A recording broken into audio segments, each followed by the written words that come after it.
Cartoons guys, ये एक ऐसा वर्ड है ना जो हमारे बचपन को यादगार बनाने में सबसे बड़ा रोल निभाता है। इसके बिना बचपन ऐसा लगता है जैसे आयरन मैन बिना मार्वल, मूछो बिना जेठालाल और आलू बिना समोसा। खैर, बचपन में हमने न जाने कितने ही कार्टून्स देखे होंगे, मगर उनमें से कुछ ही ऐसे कार्टून शोज होते हैं जो हमारे दिलो दिमाग पर अपनी छाप छोड़ पाते हैं। वाओ मैन, कार्टून्स भी क्या नॉस्टैल्जिक फीलिंग देते हैं। तो गाइस, आज हम बचपन की इसी नॉस्टैल्जिक फीलिंग को महसूस करने के लिए आपके लिए कुछ ऐसे ही पॉपुलर कार्टून्स के लास्ट एपिसोड को लाए हैं जिनके लास्ट एपिसोड को आज तक आपने नहीं देखा होगा। पर मैन, अगर आपको भी डोरेमोन, शिनचैन जैसे जापानीज कार्टून देखना पसंद है तो आपने इस अमेजिंग कार्टून को भी जरूर देखा होगा। बात करें अगर इसके क्रिएटर की, तो इस कार्टून के क्रिएटर फुजिको एफ फुजियो हैं और जिन्होंने ही कितरेत्सु, निंजा हथौड़ी और डोरेमोन जैसे पॉपुलर कार्टून शोज को क्रिएट किया है और जिन्हीं की वजह से आपको बचपन में मीठी यादों के साथ पापा के पावरफुल घूंसे भी मिले हैं। इस कार्टून में टोटल 5 परमन्स हैं, जिसमें मित्सुओ इन सब का लीडर होता है। चलिए अब हम जान लेते हैं कि इसके लास्ट एपिसोड में क्या होता है। तो अगर इसकी लास्ट एपिसोड के स्टोरी की बात करें तो उसमें दिखाया जाता है कि मित्सुओ एक मैच्योर परमैन बन जाता है जो अपने सारे काम में अपना 110% देता है और परमैन की इसी प्रोग्रेस से खुश होकर बर्डमैन उसे दूसरे प्लेनेट भेजना चाहते हैं जहाँ उसी के जैसे रिस्पॉन्सिबल परमैन की जरूरत है। परमैन ये सुनकर खुश तो होता है पर उसे अर्थ को छोड़ने का दुख भी होता है और ठीक उसी समय से उसे पता चल जाता है कि वो अर्थ पर ज्यादा समय तक नहीं रह पाएगा। इसलिए वो एक अच्छे बच्चे की तरह मम्मी की बर्तन धोने में मदद करता है, डैड की मालिश करता है, अपनी झगड़ालू बहन गोको से गले भी मिलता है और मिचिको से मिलने भी जाता है और अगले सुबह बहुत मुश्किल से उठकर अपनी मम्मी से गले लगकर बर्डमैन के साथ बाकी परमैन से मिलने जाता है जहाँ सभी उसे गिफ्ट्स देते हैं और वहीं पाको उसे यूएफओ के पीछे बुलाकर अपना फेस रिवील करके परमैन को बताती है कि वही मिस सुमेरे है और फिर इसके बाद इंड में परमैन बर्ड स्टार चला जाता है। हड्डी मेरा बड्डी। तो देवियों एवं सज्जनों, अब हम बात कर लेते हैं फिसड्डी हड्डी की,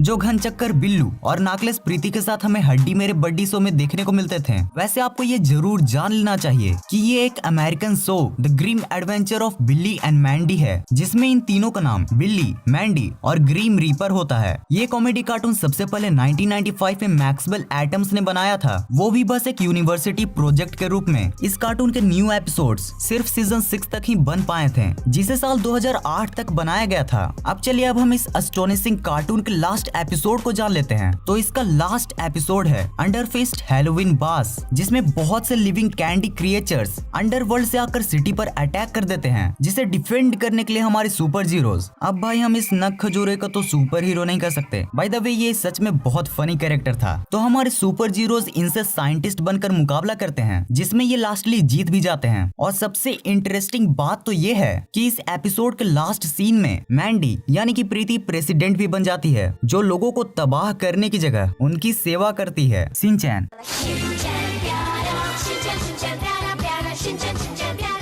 ये गाना तो आपने सुना ही होगा। जी हाँ गाइस, ये गाना हमारे बचपन के one of the best cartoon shows Shinchan का ही है। इस कार्टून शो के बारे में मैं क्या ही कहूँ। जब मैं बचपन में शिनचैन की नकल करता था तब सच में मजा ही आ जाता था। हाँ, वो बात अलग है कि उस हिसाब से तगड़ी वाली बेइज्जती भी करवाई है। खैर, ये कार्टून सबसे पहले एक वीकली मैगजीन एक्शन मांगा में दिखाई दी थी, जिसको योशितो यूसुई ने क्रिएट किया था। लिटरली ये एक ऐसा यूनिक कार्टून है जो बिना किसी गैजेट और सुपर पावर के भी हमें बहुत ज्यादा एंटरटेन करता है। लेकिन गाइस, अगर आपने इस कार्टून को देखा होगा तो आप इसके लास्ट एपिसोड को भी जरूर देखना चाहते होंगे और जाने अनजाने सही आपने इसके लास्ट एपिसोड को भी जरूर जान लिया होगा, जिसमें अनफॉर्चुनेटली शिनचैन और हिमावारी दोनों की ही डेथ हो जाती है। पर गाइस, क्या हो अगर मैं आपसे बोलूं कि ये बिल्कुल फॉल्स स्टोरी है। जी हाँ गाइस, ये एक सिर्फ र्यूमर है, जिसका सबसे बड़ा प्रूफ शिनचैन की 2013 की मूवी विलन और दुल्हन है, जिसमें शिनचैन के फ्यूचर के बारे में बताया जाता है और जिसमें हमें शिनचैन और हिमावारी दोनों का ही बोल्ड और मैच्योर लुक देखने को मिलता है। Phineas and Ferb. अगर आपको भी बचपन में मेरी ही तरह किसी भी टॉय को तोड़कर उसके अंदर के पार्ट्स को देखने का साइंटिफिक शौक था, तो आपने भी कभी न कभी इस अमेजिंग साईफाई बेस्ड कार्टून को तो जरूर देखा ही होगा, जिसमें दो जीनियस किड्स फिनियस और फर्ब हर दिन कोई न कोई न्यू गैजेट्स बनाते रहते थे। अब इसमें तो कोई शक नहीं कि बचपन में ही हमें से कईयों ने सिर्फ इसी कार्टून को देखकर अपनी तेज धूप वाली गर्मी की छुट्टियां बिताई हैं। तो गाइस, अब हम चलिए जान लेते हैं इसके लास्ट एपिसोड की स्पेशल स्टोरी को। तो इसकी सेटिस्फाइंग एंडिंग हमें हमें दिखाई जाती है एक्ट योर एज के एपिसोड में, जिसमें हमें सारे कैरेक्टर्स का मैच्योर लुक देखने को मिलता है और जिसमें लास्टली फिनियस इसीबेला को कन्फेस भी करता है और दोनों मिलकर ट्राई स्टेट के एक ही कॉलेज में एडमिशन भी लेते हैं। बात करें अगर फर्ब की, तो वो भी कॉलेज लाइफ में निशा के साथ इंगेज्ड हो जाता है और लास्टली दोनों ही अपने कॉलेज लाइफ में बिजी हो जाते हैं। मेरे ख्याल से इस स्टनिंग कार्टून की इससे बेहतरीन एंडिंग नहीं हो सकती थी। सो लास्टली ये मानना ही होगा कि डैन पोवरमायर ने इस कार्टून की काफी अच्छी एंडिंग की है। अच्छा, कमेंट सेक्शन में मुझे ये जरूर बताना कि फिनियस की शक्ल किससे ज्यादा मिलती है, विदेशी नाचो से या फिर हमारे देसी पराठों से।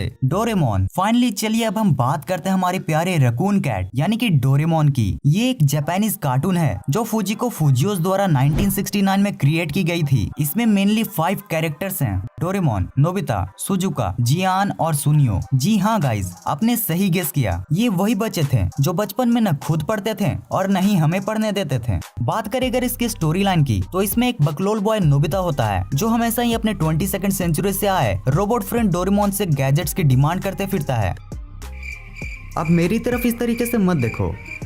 तो चलिए अब हम जान लेते हैं इसकी एंडिंग को। तो इसकी एंडिंग आज भी एक कंफ्यूजन बनी हुई है, क्योंकि एक मांगा में ये दिखाया गया है कि डोरेमोन एक दिन अचानक अपने आप ही काम करना बंद कर देता है और जब नोबिता इस बारे में डोरेमी से पूछता है तो उसे पता चलता है कि अब डोरेमोन सिर्फ फैक्ट्री रीसेट के थ्रू ही ठीक हो सकता है, जिसमें वो नोबिता संग बिताई हर एक मेमोरीज को लूज कर देगा। नोबिता को ये बात बिल्कुल पसंद नहीं आती और वो बाद में मैच्योर होकर खुद ही डोरेमोन को ठीक कर देता है। और वहीं दूसरे एंडिंग में ये दिखाया जाता है कि नोबिता को एक सिजोफ्रेनिया नाम की बीमारी होती है, जिसमें वो डोरेमोन को as a fictional character imagine करता है और लास्टली सच्चाई को जानकर अपने आप को गोली मार लेता है। लेकिन गाइस, आज तक इसका ऑफिशियल लास्ट एपिसोड नहीं बनाया गया है, क्योंकि इसके लास्ट एपिसोड बनाने से पहले ही इसके दोनों क्रिएटर्स अलग हो गए थे और इसकी पॉपुलैरिटी को देखकर मुझे ये बिल्कुल भी नहीं लगता कि अभी इसका लास्ट एपिसोड भी बनेगा। और गाइस, अगर सच बताऊं तो मैं भी यही चाहता हूं, क्योंकि ये हमारे लिए सिर्फ एक कार्टून ही नहीं बल्कि एक इमोशन है। तो यही होती है वीडियो खत्म।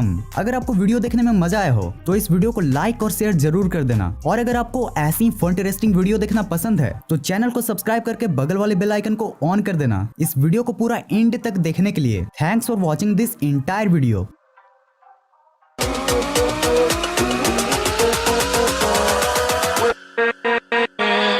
with